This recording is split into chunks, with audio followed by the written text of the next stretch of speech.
단 한 사람이 유럽 전체를 상대로 전쟁을 벌여 이길 수 있을까요? 1789년 프랑스 혁명이 일어났습니다. 왕의 전쟁은 끝났고 이제 전쟁은 시민의 것이 되었습니다. 그리고 이 혼란의 한가운데서 한 사람이 유럽의 시간을 가속시키기 시작합니다. 그의 이름은 나폴레옹 보나파르트입니다. 나폴레옹 전쟁은 단순한 전투의 연속이 아닙니다. 이것은 혁명이 만든 새로운 전쟁 시스템이었습니다. 과거의 전쟁은 왕들의 놀이였습니다. 왕이 용병을 고용하고 제한된 목표를 위해 제한된 전쟁을 했습니다. 하지만 프랑스 혁명은 모든 것을 바꿔놓았습니다. 나의 나라를 지킨다는 시민들의 열기. 나폴레옹은 이 열기에 속도를 더했습니다. 신분이 아닌 능력으로 선발된 장교들, 국가 전체가 동원되는 국민군, 그리고 전장을 속도로 지배하는 전략. 이전의 유럽 군대는 아직 이 변화에 적응하지 못하고 있었습니다. 나폴레옹의 진짜 무기는 대포가 아니었습니다. 그의 진짜 무기는 조직이었습니다. 보병, 기병, 포병을 하나로 묶은 군단 시스템. 이것이 바로 그랑다르메였습니다. 각 군단은 독립적으로 움직이면서도 결정적인 순간 하나의 지점으로 동시에 집중했습니다. 무거운 보급 마차를 기다리지 않고 현지에서 조달하며 달렸기 때문입니다. 그들은 가벼웠고 그래서 빨랐습니다. 울름 전투를 볼까요? 총 한 번 제대로 쏘지 않고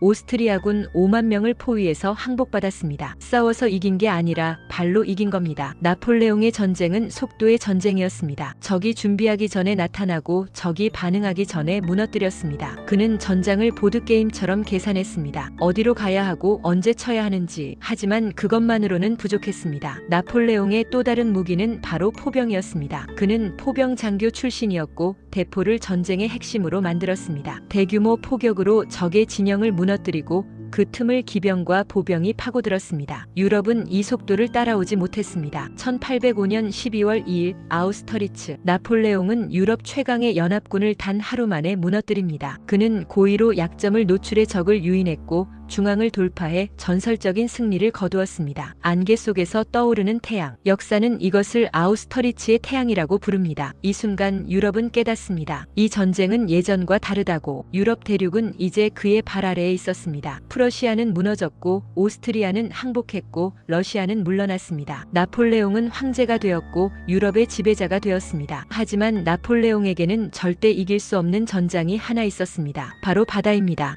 육지는 나폴레옹의 것이었습니다. 하지만 바다는 아니었습니다. 나폴레옹이 대륙을 휩쓸던 바로 그 해, 바다에서는 역사상 가장 중요한 해전이 벌어집니다. 트라팔가 해전. 여기서 프랑스 연합함대는 영국 넬슨 제독에게 전멸당합니다. 프랑스가 육지를 지배하는 동안 영국은 바다를 지배했습니다. 함대, 금융, 무역. 나폴레옹이 피를 흘리며 싸울 때 영국은 금화로 싸웠습니다. 그들의 무기는 총이 아니라 전 유럽을 연결하는 금융 네트워크였습니다. 영국은 직접 싸우지 않았습니다. 대신 동맹국들에게 돈을 주고 대신 싸우게 했습니다. 오스트리아가 지면 돈을 주고 다시 일으켰고 프러시아가 무너지면 돈을 주고 재건했습니다. 영국의 전쟁은 자본의 전쟁이었습니다. 바다를 건널 수 없게 된 나폴레옹은 극단적인 선택을 합니다. 영국을 말려 죽이겠다고 결심한 것입니다. 바로 대륙봉 세령입니다. 유럽의 모든 항구를 막아 영국의 돈줄을 끊으려 했습니다. 논리는 완벽했습니다. 영국은 무역으로 먹고 사는 나라니까 무역을 막으면 영국이 무너질 것이라고 생각했습니다. 하지만 현실은 달랐습니다. 영국 물건을 못 쓰게 되자 유럽 경제가 비명을 질렀습니다. 설탕, 커피, 면직물. 유럽 사람들이 익숙했던 모든 것들이 사라졌습니다. 그러자 곳곳에서 밀수라는 구멍이 뚫리기 시작합니다. 밀수는 폭증했고 동맹국들의 경제는 먼저 무너졌습니다. 이 순간부터 나폴레옹의 전쟁은 적을 무너뜨리는 전쟁이 아니라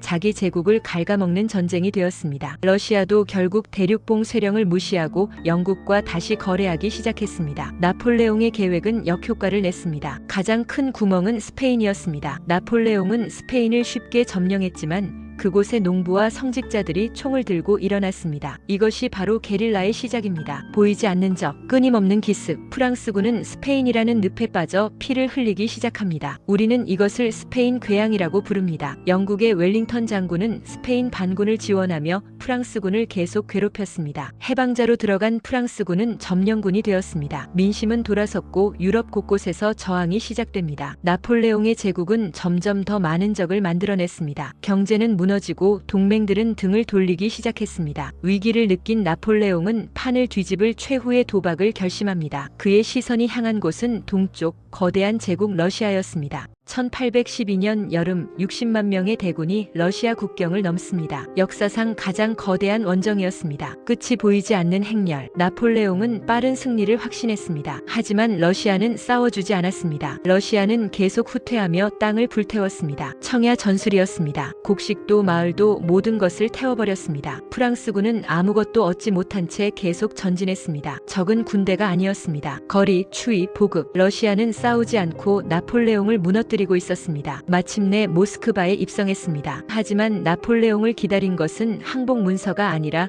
거대한 화염뿐이었습니다. 모스크바는 불타고 있었습니다. 나폴레옹은 빈 궁전에 앉아 차르의 답장을 기다렸지만 아무 소식도 없었습니다. 그리고 겨울이 찾아왔습니다. 돌아가는 길은 지옥이었습니다. 병사들은 총보다 먼저 신발을 버렸고 말보다 먼저 사람이 쓰러졌습니다. 처참한 후퇴였습니다. 60만 대군은 추위와 배고픔 속에 사라졌고 살아서 돌아온 것은 고작 수만 명뿐이었습니다. 수십만의 병사가 돌아오지 못했습니다. 이 패배는 전투의 패배가 아니라 시스템의 붕괴였습니다. 제국은 무너졌습니다. 유럽은 연합했고 나폴레옹은 더 이상 빠르지 않았습니다. 라이프치히 전투에서 나폴레옹은 프러시아, 러시아, 오스트리아, 스웨덴 연합군에 포위되었습니다. 프랑스군은 수적으로 압도당했고 결국 패배했습니다. 나폴레옹은 퇴위하고 엘바 섬으로 유배되었습니다. 하지만 이야기는 여기서 끝나지 않았습니다. 엘바 섬에서 탈출한 나폴레옹은 다시 파리로 돌아왔습니다. 백일 천하가 시작되었습니다. 하지만 유럽은 다시 한번 연합했고 워털루에서 마지막 전투가 벌어졌습니다. 진흙탕이 된 전장, 지친 병사들, 나폴레옹의 국군위대는 마지막까지 싸웠지만 결국 제국은 영원히 막을 내렸습니다. 전쟁은 끝났지만 세상은 완전히 바뀌었습니다. 신분이 아닌 능력으로 평가받는 사회, 합리적인 법과 행정. 나폴레옹이 전 유럽에 심어놓은 혁명의 씨앗은 사라지지 않았습니다. 나폴레옹 법전은 오늘날까지도 많은 나라의 법체계의 기초가 되고 있습니다. 국민군 개념은 근대 국가의 표준이 되었습니다. 그리고 총력전의 시대가 시작되었습니다. 나폴레옹은 패배했지만 그가 만든 세계는 사라지지 않았습니다. 유럽은 이후 다시는 이전으로 돌아가지 못했습니다. 한 천재가 만든 속도의 승리, 그리고 시스템이 만든 몰락. 나폴레옹 전쟁이 우리에게 주는 교훈은 무엇일까요? 승리는 빠를수록 달콤하지만 그 속도는 언젠가 반드시 비용을 요구한다는 것입니다. 나폴레옹 전쟁의 거대한 막은 내렸습니다. 하지만 제국의 운명이 결정된 그 마지막 하루의 이야기는 아직 하지 않았습니다. 1814년 나폴레옹은 패배했습니다. 그는 지중해의 작은 섬 엘바 섬으로 유배되었습니다. 유럽의 왕들은 안심했습니다. 악몽은 끝났다고 생각했습니다. 하지만 그 생각은 틀렸습니다. 1815년 2월 나폴레옹은 엘바 섬을 탈출합니다. 고작 1000명의 병사를 이끌고 프랑스 남부 해안에 상륙했습니다. 프랑스 왕은 그를 잡기 위해 군대를 보냈습니다. 하지만 병사들은 총을 겨누는 대신 황제의 이름을 연호했습니다. 황제 만세, 비브, 랭, 페레르. 나폴레옹은 단 한 발의 총알도 쏘지 않고 파리를 탈환했습니다. 이것이 바로 전설적인 백일천하의 시작입니다. 하지만 상황은 절망적이었습니다. 영국, 프로이센, 러시아, 오스트리아, 전 유럽이 다시 연합했습니다. 그들의 병력은 70만, 나폴레옹은 고작 20만이었습니다. 나폴레옹에게 남은 선택지는 단 하나였습니다. 적들이 뭉치기 전에 각계격파하는 것뿐이었습니다. 그는 기다리지 않았습니다. 폭풍처럼 벨기에로 진격했습니다. 그곳에는 영국의 웰링턴 공작과 프로이센의 분리어 원수가 있었습니다. 나폴레옹의 계획은 간단했습니다. 두 군대 사이를 파고들어 하나씩 격파하는 것이었습니다. 6월 16일 리니 전투에서 나폴레옹은 분리어의 프로이센군을 격파했습니다. 프로이센군은 후퇴했고 나폴레옹은 승리를 확신했습니다. 이제 남은 것은 웰링턴뿐이었습니다. 나폴레옹의 도박은 성공할 수 있을까요? 운명의 시계는 6월 18일을 향해 가고 있었습니다. 장소는 벨기에의 작은 마을,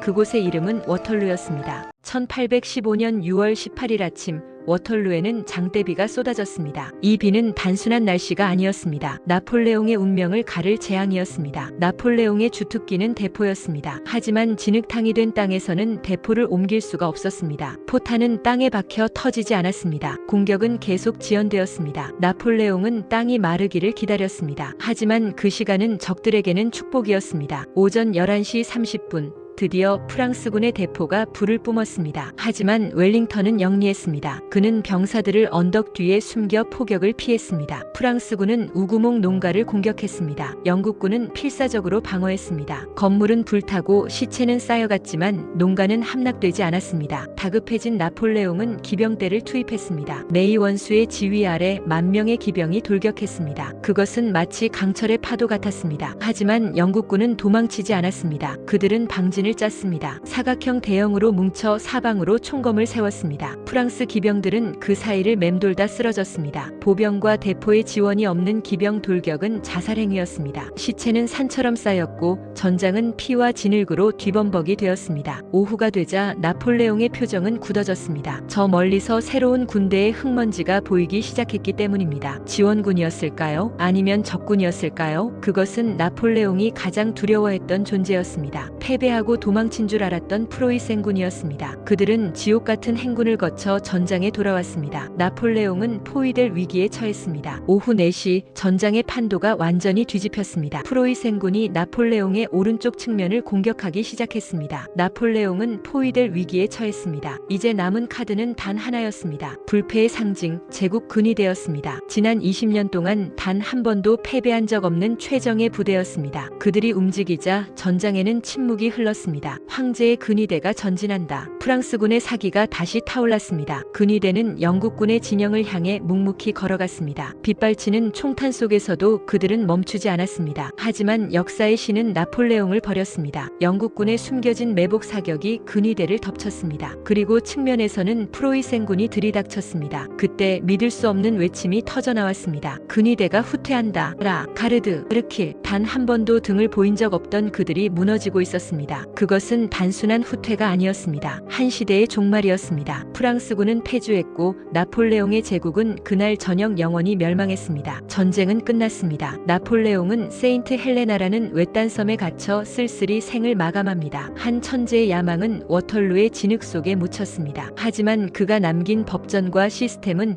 오늘날까지도 살아 숨쉬고 있습니다. 승자는 웰링턴이었지만 역사를 바꾼 것은 나폴레옹이었습니다. 워털루는 끝이 아니라 새로운 시대의 시작이었습니다. 지금까지 1000 vs 워털루 전투 3부작이었습니다. 감사합니다.